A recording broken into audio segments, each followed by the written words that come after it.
Situé entre le Zaïre et la Tanzanie, le Burundi, 6 millions d'habitants, est une petite république, ex-colonie belge, indépendante depuis plus de 30 ans. La population du Burundi se compose principalement de deux ethnies. Les Hutus, ethnie majoritaire, environ 85% de la population, et les Tutsis, 14% de la population. Hutus et Tutsis ont des siècles durant cohabité pacifiquement. Ils partagent la même histoire, la même culture, parlent la même langue et vivent sur la même terre. Pourtant, depuis l'indépendance en 1962, des conflits entre Hutus et Tutsis ont fréquemment ensanglanté ces collines, autrefois pacifiques. Le 21 octobre 1993, le président Melchior Ndadaye est assassiné lors d'un putsch militaire avorté. Quelques heures plus tard, les populations Hutus s'attaquent à leurs voisins Tutsis. La guerre civile vient de commencer. Les Tutsis fuient leur village pour se réfugier dans des camps protégés par des militaires.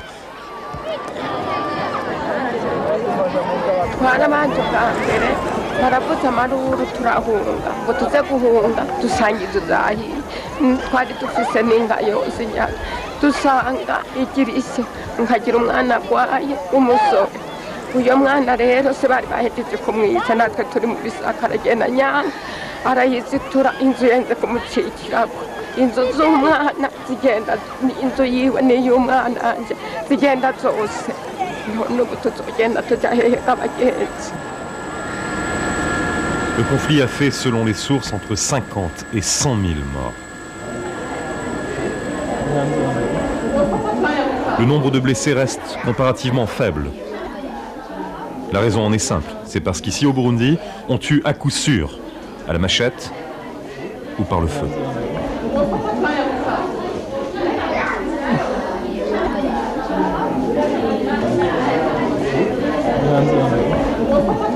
L'assassinat du premier président démocratiquement élu, Melchior Ndadaye, le premier président Hutu, suffit-il à expliquer la colère spontanée des populations Hutus contre les populations Tutsis? Nous avons appris avec consternation le lâche assassinat du chef de l'État, son Excellence Melchior Ndadaye, et de quelques-uns de ses proches collaborateurs. Je vous prie de vous lever pour qu'on observe une minute de silence en l'honneur de ces victimes de la démocratie.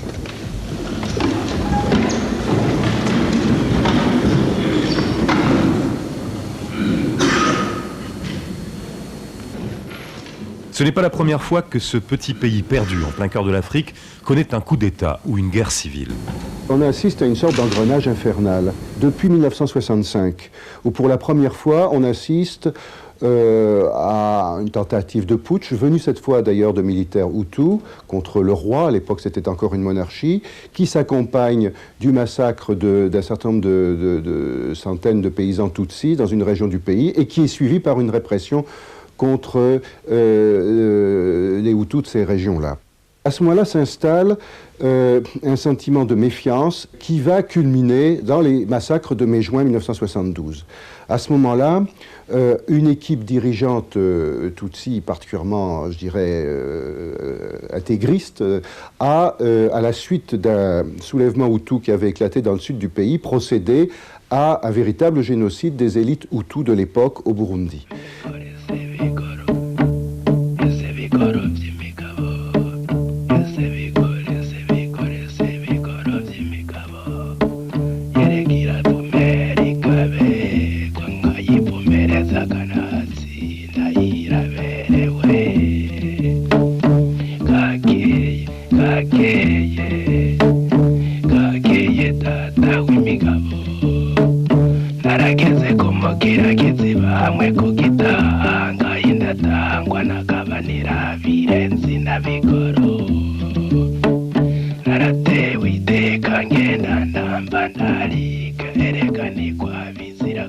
On pourrait dire que 1965 a créé la peur chez les Tutsis, qui se disait « nous sommes menacés par une révolution à la manière rwandaise » et que 1972 a créé la peur chez les Hutus qui se sont vus éliminés dès qu'ils essayaient de monter dans la société. Et donc, à partir de 1972, j'allais dire que le personnage le plus important de la politique burundaise, c'est la peur. On assiste d'une part à une sorte, j'allais dire, de politique sécuritaire Tutsi, où on se mobilise autour de l'armée, et c'est à ce moment-là que l'armée devient essentiellement Tutsi, après 1972, considérée comme le rempart des Tutsis, donc une espèce de politique d'intimidation permanente, et d'autre part, du côté Hutu, au contraire, l'évocation de 1972 devient un outil pour, j'allais dire, conscientiser les Hutus sur cette base ethnique et laisser redouter de nouveaux massacres afin de mieux mobiliser les gens. C'est un processus qui s'est manifesté notamment en 1988. En août 1988, des groupes laissent courir le bruit que de nouveaux massacres de 1972 se préparent. Et au fond, le mot d'ordre donné aux Hutus, Antega et Margara, c'est de devancer les massacres. C'est-à-dire de ne pas attendre l'armée qui est censée devoir les tuer rapidement et d'aller tuer les Tutsis. 14 août 1988. Sur des battements de tambours, on a vu des groupes armés de machettes, de lances et d'arcs incendier des maisons Tutsis dont les habitants sont tués cruellement. Les militaires interviennent. Ils neutralisent d'abord les groupes armés, puis, quelques jours plus tard, cette campagne dite de pacification dérive en une attaque aveugle et massive contre les paysans Hutus, tous amalgamés aux rebelles.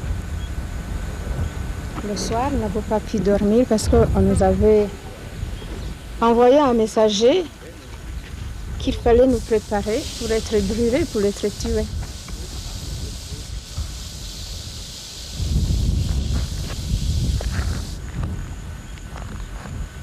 Ça, c'est un coup de lance qui a été exercé au niveau de la fesse.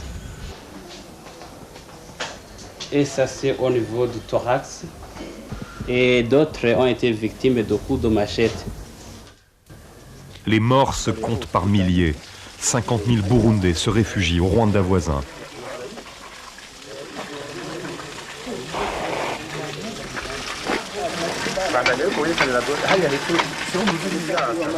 Contre toute attente, le président Buyoya entame après ces événements une politique de dialogue et de concertation, la politique de l'unité, fondée sur le principe de rééquilibrage ethnique. Ce rééquilibrage consistait à la mise en place systématique d'instances composées d'au moins 50% de Hutus, qu'il s'agisse du gouvernement, du Conseil national de sécurité ou même du nouveau comité central de l'UPRONA, parti unique à majorité Tutsi au pouvoir depuis l'indépendance.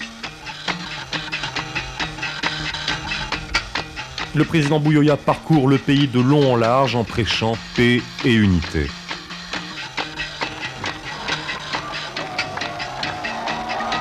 En 1990, sa campagne est encouragée par la visite du pape Jean-Paul II.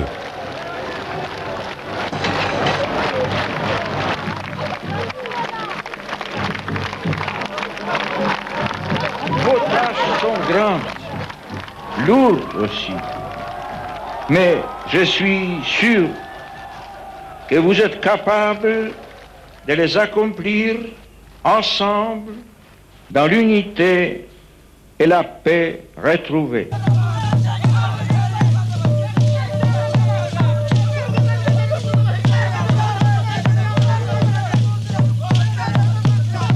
Cette politique de l'unité aboutit au vote par référendum de la Charte de l'unité en février 1991, symbole de la réconciliation de tous les Burundais. Je viens de proclamer solennellement et publiquement ma foi dans l'unité. Je viens de me convenir avec tous mes compatriotes que plus jamais ce qui s'est vu en 65, que plus jamais ce qui s'est vu en 72, que plus jamais ce qui s'est vu en 88 n'ait plus lieu dans notre pays.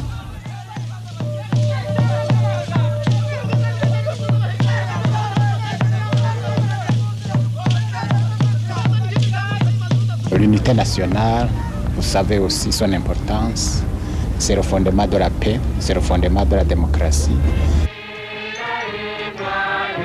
La charte de l'unité est approuvée à 89% par le peuple burundais. En 1992, le président Buyoya inaugure le monument de l'unité qui cristallise le pacte passé entre Hutus, Tutsis et Pygmées.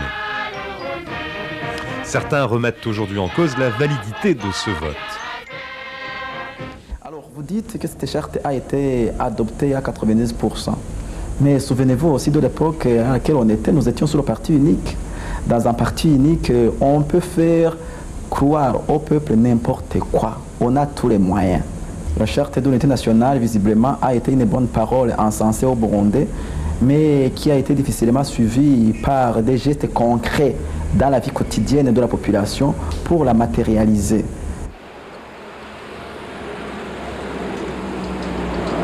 Une fois la charte de l'unité approuvée par le peuple, tous les espoirs semblent permis. Développement, liberté, démocratie.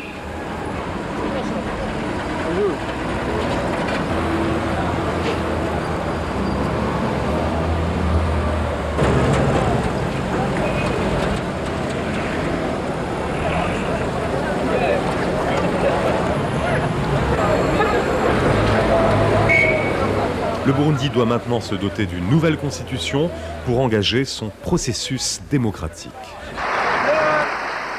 En décembre 1992, la nouvelle constitution est adoptée. Sous réserve d'aléas hors de notre atteinte, avec le concours responsable de toutes les forces politiques de demain, nous projetons de tenir les élections générales au cours du premier trimestre de l'année 1993.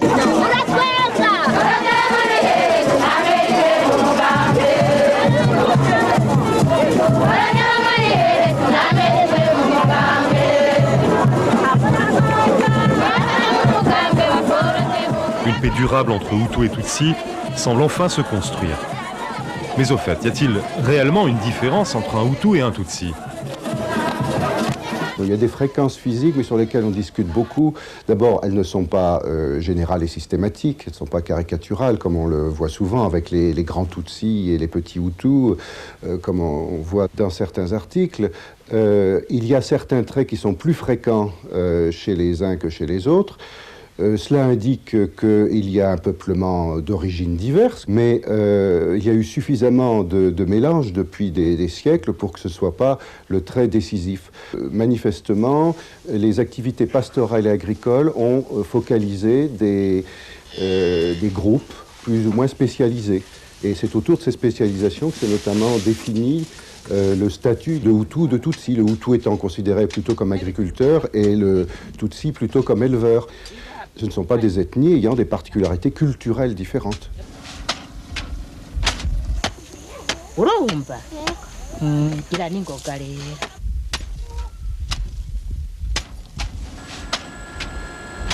Octobre 1993, des affrontements meurtriers ont lieu à travers tout le pays. Au départ, des hordes de paysans Hutus s'attaquent aux Tutsis, ainsi qu'aux Hutus du parti UPRONA, qu'ils accusent de collaboration avec les Tutsis putschistes. Les routes ayant été préalablement barrées pour empêcher l'accès des zones de combat aux militaires en majorité Tutsis, les villages sont isolés.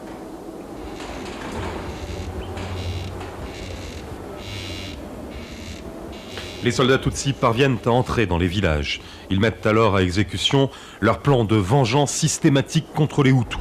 Le massacre répond au massacre. C'est l'engrenage infernal. Et puis il tuait beaucoup de personnes ici. Dans les forêts, il y a beaucoup de cadavres. Mais c'est le soldat qui vient pour nous tuer seulement. Pas l'autre, pas l'autre. Ils viennent ici pour accompagner les Tutsis. Et puis ici, il reste les Hutus. Et puis les soldats viennent avec la blindée pour terminer les Hutus. Il nous dit que si il termine aucun Hutu, pas le Hutu qui reste ici, à la commune Chombo. Est-ce que nous faisons quoi?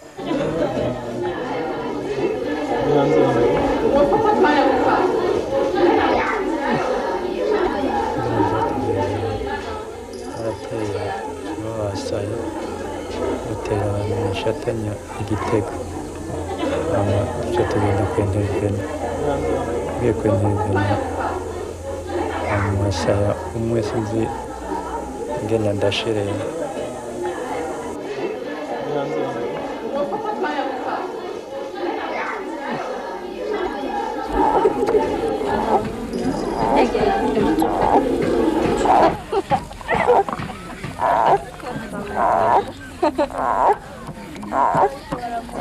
Les Tutsis se regroupent autour des centres de négoce, des marchés, des gros bourgs et sont protégés des attaques Hutus par les militaires. Les Hutus sont soit cachés dans les forêts, soit partis se réfugier vers le Rwanda, le Zaïre et la Tanzanie.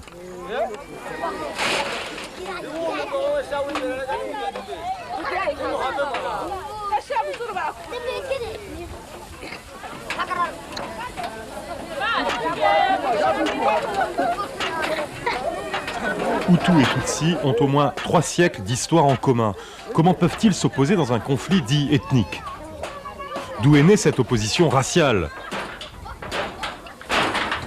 Ce modèle d'opposition raciale est parti au fond de cette constatation d'une certaine variation physique et a été systématisé à l'époque coloniale, au point que ces catégories spécialisées plus ou moins dans l'élevage et l'agriculture sont devenues aux yeux des colonisateurs européens, sont devenues aux yeux même des Burundais comme une réalité de fait, c'est-à-dire que Hutus et Tutsis seraient 2 races différentes. On se met à classer les gens non seulement en fonction de leur physique, mais aussi sur le plan moral. On dit que les Tutsis sont plus intelligents, qu'ils sont plus rusés, que les Hutus sont moins intelligents, qu'ils sont plus soumis. Tout cela a été écrit, répété inlassablement. Et la conclusion pratique pour le colonisateur, les Allemands d'abord à la fin du 19e siècle jusqu'à la guerre de 14, les Belges ensuite, entre la Première Guerre mondiale et 1962, on considérait qu'une bonne colonisation dans ce pays devait s'appuyer sur la race supérieure, plus intelligente, c'est-à-dire sur les Tutsis.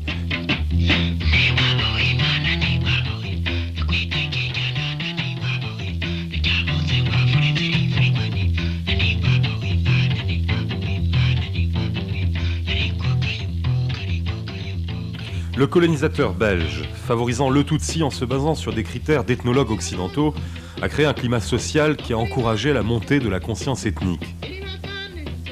Ceci étant, ce climat aurait pu être assaini lors de l'indépendance, si les régimes politiques, depuis 1962, n'avaient pas cultivé eux aussi cette théorie de la race supérieure. Vous qui essayez de comprendre pourquoi les Burundais se sont entretués sur base ethnique après la mort du président Dadaye, c'est la conséquence de la manière dont ce pays a été géré. Nous baignons depuis une trentaine d'années dans une gestion vraiment ethniste de la chose burundaise. Vraiment ethniste.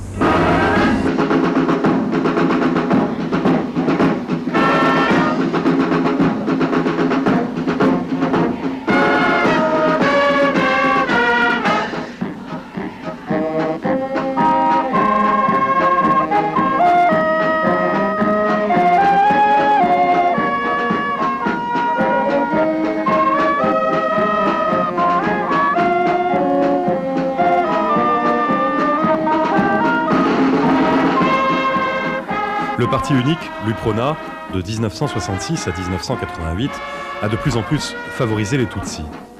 Avec l'arrivée de la démocratie, il n'est plus le seul parti sur la scène politique burundaise. UPRONA oye! Major Petero Buyoya oye! Major Petero Buyoya komera!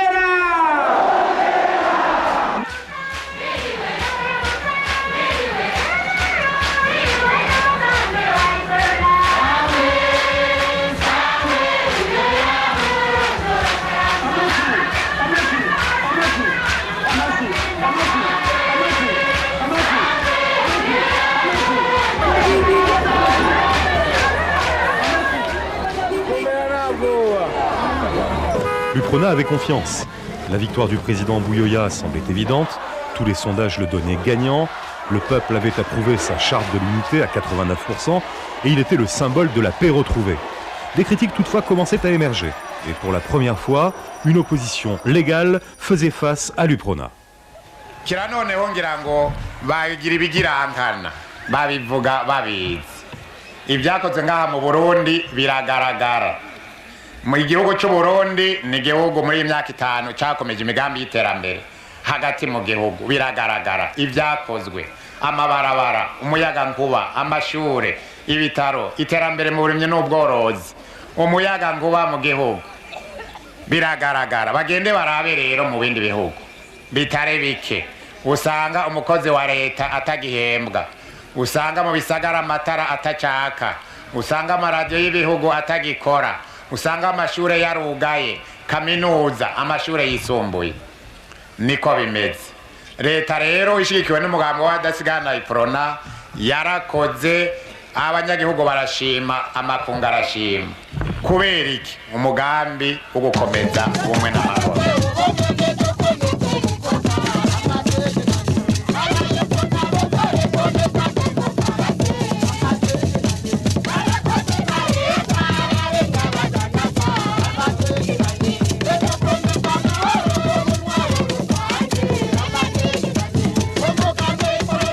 Vous constaterez qu'il y a eu une démarche tout à fait manichéenne qui a été menée ici pour dire que tout ce qui n'est pas du côté de l'Iprona est mauvais, pour dire que tout ce qui est du côté du Frodebou est mauvais.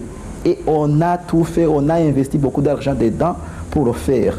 Et pour moi aujourd'hui, politiquement, ceux qui ont engagé cette campagne sont les premiers responsables des dérapages que le pays connaît aujourd'hui.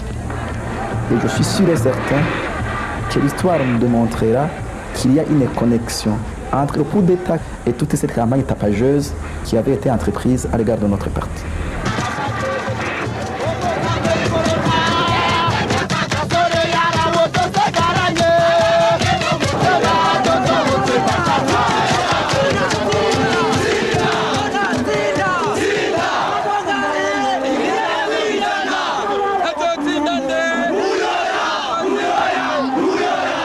L'UPRONA ne pouvait imaginer l'émergence d'un parti qui puisse se mesurer à la popularité du Major Buyoya.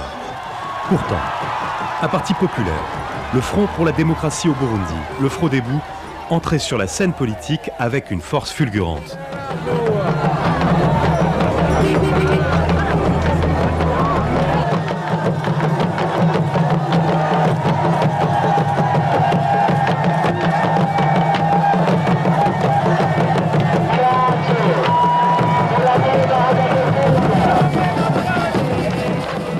Son candidat, Melchior Ndadaye, est le symbole des forces de changement, combattant le favoritisme du parti UPRONA. Les Hutus se sentaient opprimés, ils représentent 85% de la population. Melchior Ndadaye était Hutu, donc la carte ethnique était facile à jouer.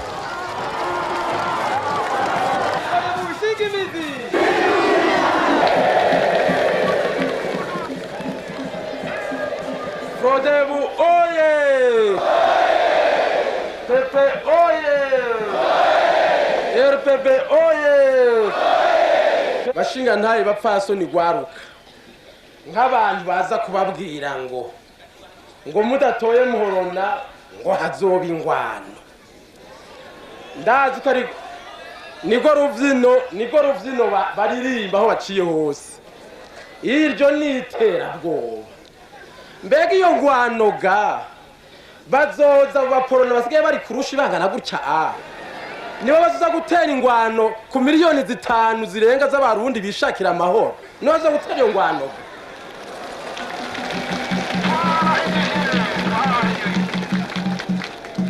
Nibayitera nibatse uwo muriro turi miliyoni 5 tuzowuzimya, tumaze kuwuzimya tuce tubaboha. Nous avons toujours essayé de montrer à la population qu'une démocratie qui se baserait sur le divisionnisme, sur les ethnies, ne peut pas aboutir. Nous avons même au cours de ces campagnes dénoncé le divisionnisme que nous sentions rampant, notamment à l'intérieur du parti Frodebou. Nous l'avons dénoncé publiquement.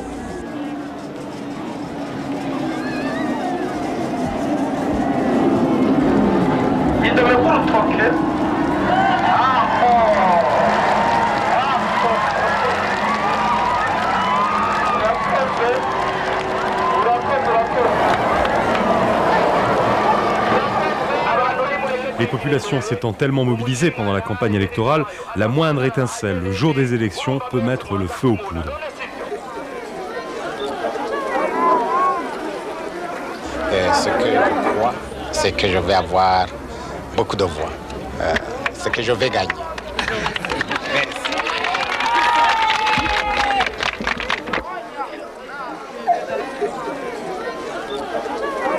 murizigiye ko muzotsindira iri higanwa ry'igihugu turabyizigiye rwose kandi muzobimenye ejo nta ngorane muziga ko mworonka amajwi angana gute hafi 60%.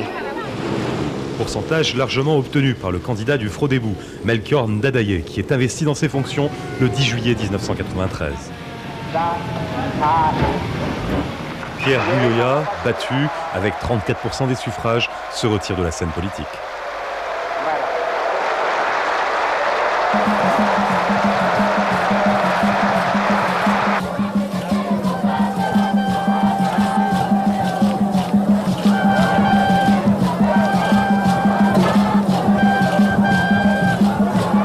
Nous avons eu l'occasion de féliciter le peuple burundais pour la maturité dont il a fait preuve dans ces moments de changement. Tout s'est passé dans le calme, il n'y a pas eu de sang versé, malgré ce que je pourrais appeler les oiseaux de mauvais augure, qui préconisaient ou qui prédisaient la catastrophe.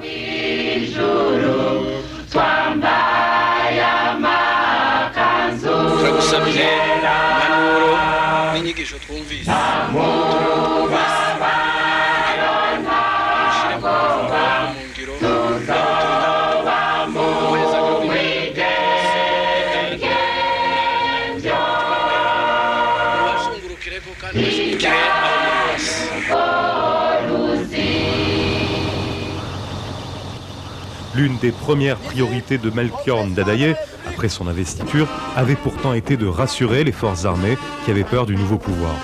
Beaucoup parlaient d'un certain projet de réforme de l'armée qu'allait entreprendre le nouveau gouvernement.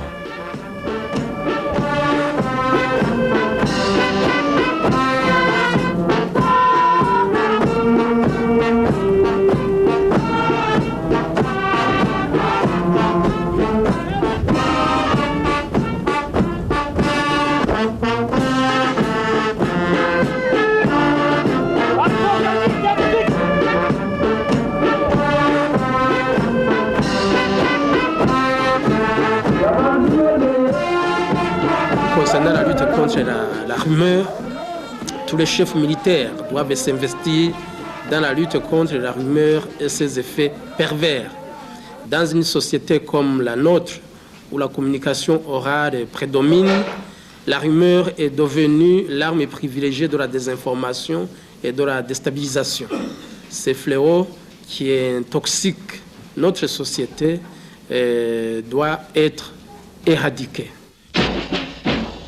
L'avènement d'un président Hutu faisait peur à l'armée, essentiellement Tutsi. La réforme dont on parlait consistait-elle en un rééquilibrage ethnique ?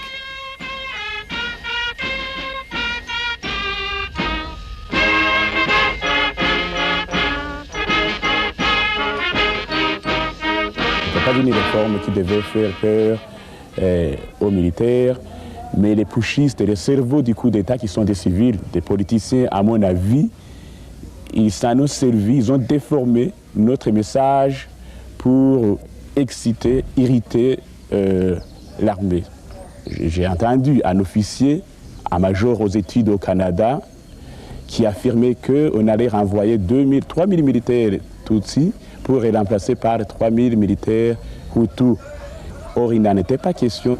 La réforme, notamment, consistait d'organiser l'armée de telle manière que, dans un proche avenir, elle reflète une image nationale, une armée dans laquelle le peuple entier se reconnaît. L'armée actuelle, c'est une armée monoethnique. Elle est composée presque à plus de 90% d'ethnie Tutsi. Dire que l'armée est monoethnique, c'est une vision encore une fois politicienne.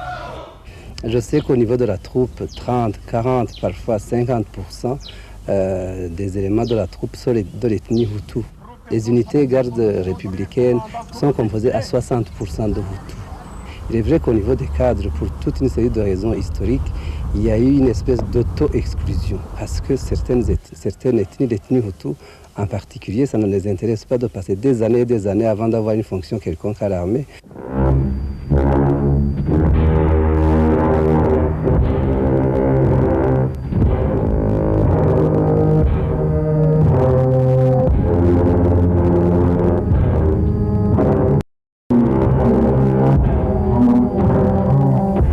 armée qui a peur, un gouvernement qui a peur, à qui profite l'instabilité ?